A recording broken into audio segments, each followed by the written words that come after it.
नमस्ते, चेतना fashion टेलरमध्ये सर्वांचं स्वागत।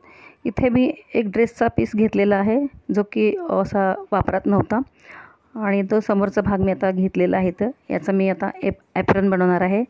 तर याची जी उंची घेतलेली आहे ती 26 इंच आहे आणि आता इथे कट करते तर शोल्डरचा भाग तो आहे 6 इंचाचा आणि खाली मुंड्यामध्ये 8 इंचावर मी ते मुंडा कटिंग करून घेतलेला आखून घेतलेला आहे, तो कट करते आता। तर इथे मी एक कॅनव्हास पेपर टाकलेला आहे मध्ये आणि आतून एक कॉटन कपड्याचा मी अस्तर देणार आहे, याला थिकनेस पाना येईल।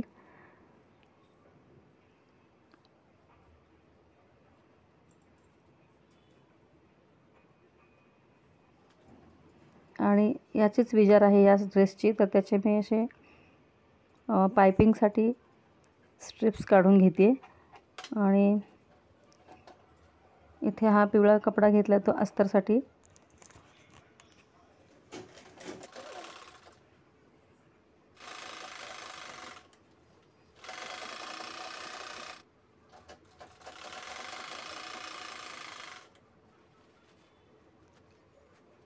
आता हा कपडा उलटवून घेणार आहे।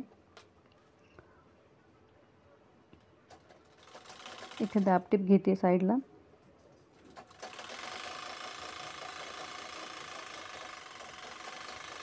अस्तर लावल्यामुळे दुमडायची काही गरज नाही, उलट बाजूने शिलाई घेऊन त्यानंतर मी दाबटीप घेतलेली आहे, त्यामुळे फिनिशिंग पण चांगलं येतं। फक्त जो काखेतला जो बाहीचा जो भाग आहे तिथे मी पाइपिंग करणार आहे। ते शिवायला सोपं आहे अगदी। आणि ॲप्रन हे आपल्याला खूप गरजेची वस्तू आहे, गाऊन आपले घाण होत नाहीत। इथे मी एक स्ट्रिप्स तयार केलेली, मी 1.5 इंचावर कटिंग करून घेतलेले, त्या बिजारीचंच कापड आहे हे, याचंच मॅचिंग असं।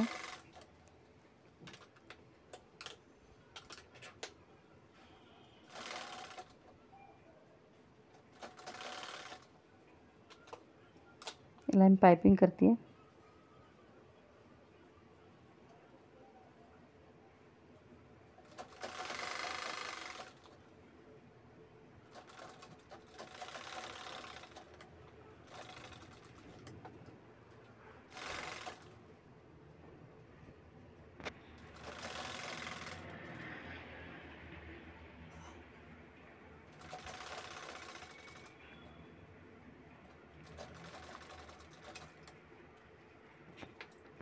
ते दोन्ही बाजूची पाइपिंग करून झाली, तिथे आपल्याला छोटेसे असे नाड्या लावणार आहे। मी नाडी तयार करून घेते आता आणि वरचा जो बेल्ट आहे तो पण तयार केलेला आहे।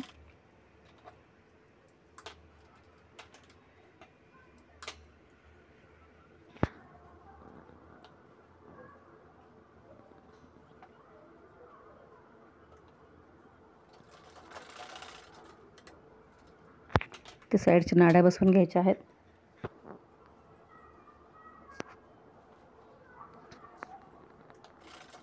त्यानंतर हा बेल्ट मी जवळजवळ 18 ते 20 इंचाचा घेतलेला आहे, तो आता इथे सेट करते कॉर्नरला।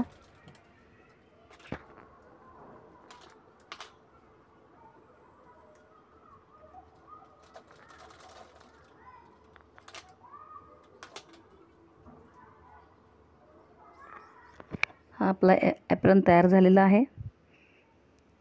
खूपच छान आणि कॉटनचा असल्यामुळे प्रॉब्लेम नाही काही, म्हणजे व्यवस्थित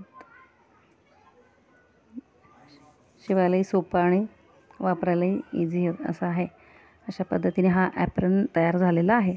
कसा वाटला लाईक करा, शेअर करा आणि माझ्या चॅनलला सबस्क्राईब केलं नसेल तर सबस्क्राईब करा आणि चॅनलला व्हिजिट दिल्याबद्दल थँक्यू, धन्यवाद।